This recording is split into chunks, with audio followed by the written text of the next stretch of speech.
For years, Nicolas Cage was one of the highest paid actors in Hollywood. Blockbusters, Oscars, massive paychecks. On paper, money should have been the last thing he worried about. And yet, he nearly went broke. Now, obviously, most of us aren't buying castles or dinosaur skulls, but the feeling? That part hits close to home. Have you ever looked at your bank balance and thought, wait, I get paid, so why do I still feel broke? The money shows up, and then it just disappears. So let me ask you, do you actually spend too much? Or does your money just have no plan?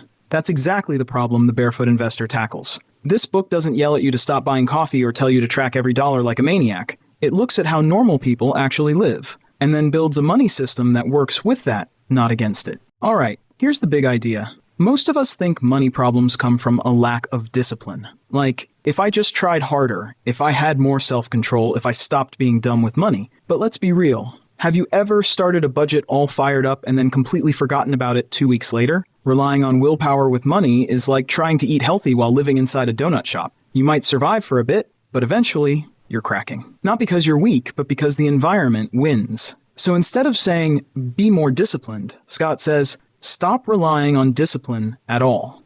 Build a system that does the thinking for you. Think about it. Your phone locks itself. Your alarm goes off automatically. Your bills probably already come out without you thinking about them. So why do we expect money to magically behave when everything depends on our mood on a random Tuesday night? Here's the shift. Money stress doesn't come from spending. It comes from decisions, hundreds of tiny decisions. Can I afford this? Should I wait? Is this okay? That mental load is exhausting. A good system removes those questions, and it doesn't care how you feel. And once you get that, money stops feeling like this constant fight. It starts feeling quiet, predictable, almost boring, in a good way. And that's the foundation for everything else we're about to talk about. Okay, now let's talk about the thing this book is famous for, the bucket system. This is the heart of the whole idea. Most people run their entire life out of one bank account. One place where rent, groceries, Uber rides, subscriptions, holidays, emergencies, everything just piles in together. And then we wonder why checking our balance feels stressful. Here's why this bucket system works so well. Your brain treats money differently when it's labeled. A dollar meant for rent doesn't feel the same as a dollar meant for fun. The moment money lands in a specific place, you stop arguing with yourself about it. Now let me walk you through how the buckets actually work together. Think of your money like a team. Every player has a role. When each one knows their job, the whole thing just works. First, there's the money that handles real life. Rent, groceries, bills, transport. This bucket exists so you stop guessing. You know this money's job is survival stuff. So when you spend it, there's no guilt and no panic. You don't stand in the grocery store doing mental math. The system already decided. Then there's the fun money. And this part is huge. This bucket exists so you don't feel deprived. Because the fastest way to destroy any money plan is to make it miserable. This is the money you're supposed to enjoy. Eating out, clothes, a weekend trip. Now here's where things get motivating. There's a bucket that looks forward. This one's for goals you can actually picture. A holiday, a new car, something you're excited about. Saving stops feeling like punishment when it has a face. You're not just being good with money, you're building towards something. At the same time, there's a bucket quietly doing the heavy lifting in the background. The one attacking bad debt, credit cards, personal loans, all that high-interest stuff. Think of this bucket like a fire extinguisher. You don't debate whether to use it. You grab it and put the fire out as fast as possible. And then there's my favorite one. The calm bucket, the emergency money. This one doesn't exist to grow or impress anyone. It exists so small problems like car breakdown or a random bill don't turn into full-blown disasters. Here's the key thing. None of these buckets work alone. They work together. While you live your life, enjoy yourself, and plan for the future, the system quietly protects you from chaos. Now let's talk about the real villain in this whole system, debt. And not all debt, the kind that quietly sneaks into your life and refuses to leave. Credit cards and personal loans don't look dangerous at first. You swipe, life goes on, and nothing explodes. But behind the scenes, interest keeps running like a meter that never shuts off. That's why this book treats bad debt like financial napalm. Once it sticks, it spreads. And if you ignore it, it burns your future without making a sound.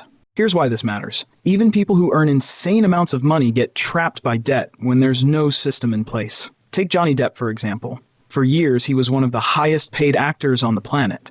Tens of millions per movie. And yet, he still ended up in serious financial trouble because his lifestyle ran on spending and debt instead of structure. His expenses reportedly ran into the millions every month. When the income slowed even a little, debt filled the gap.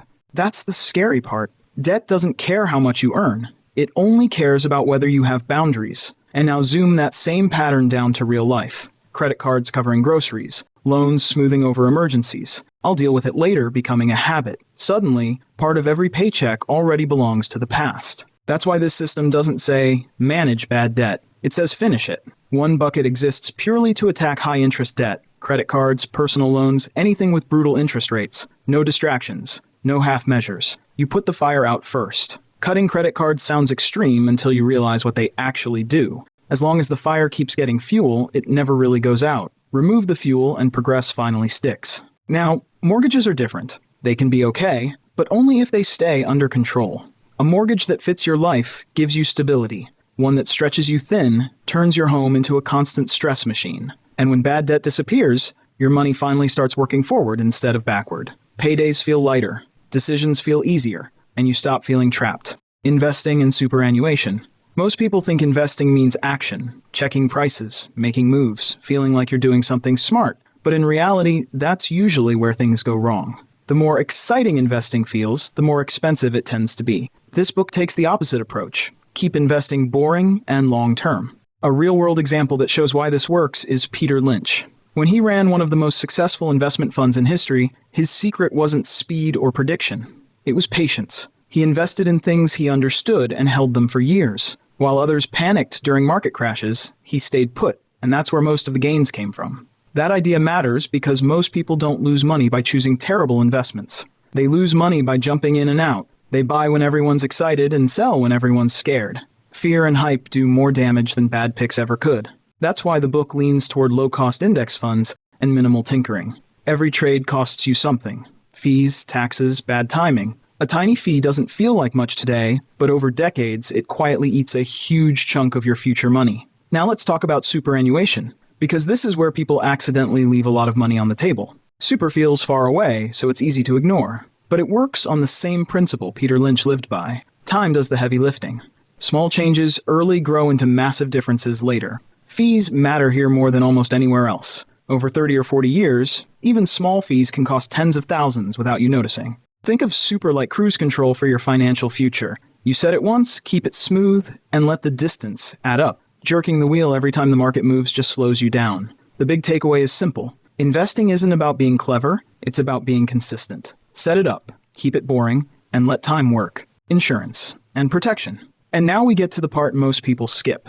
And I get it, it's not exciting. But this is the thing that quietly protects everything you just built. Think about it like this. You wouldn't spend months building a house and then leave the front door wide open. That's what having a money plan without protection looks like. Once there was a guy named Ben, mid-30s, solid job, finally getting his finances together, bucket set up, debt going down, feeling good. Then one random morning he slips, seriously injures his back, and can't work for months. His income stops, but bills don't. Within weeks, the emergency savings start bleeding. Then the credit card comes back out. Years of progress got wiped out by one unexpected moment. That's why this book talks about protection like it's part of the system, not an afterthought. Health insurance, especially hospital cover, exists so one bad medical moment doesn't turn into a financial disaster. You don't get it because you expect something bad. You get it so you don't lose everything if it does. Income protection is huge. Your ability to earn money is your biggest asset, way bigger than your savings or investments right now. If that disappears temporarily, everything else feels it.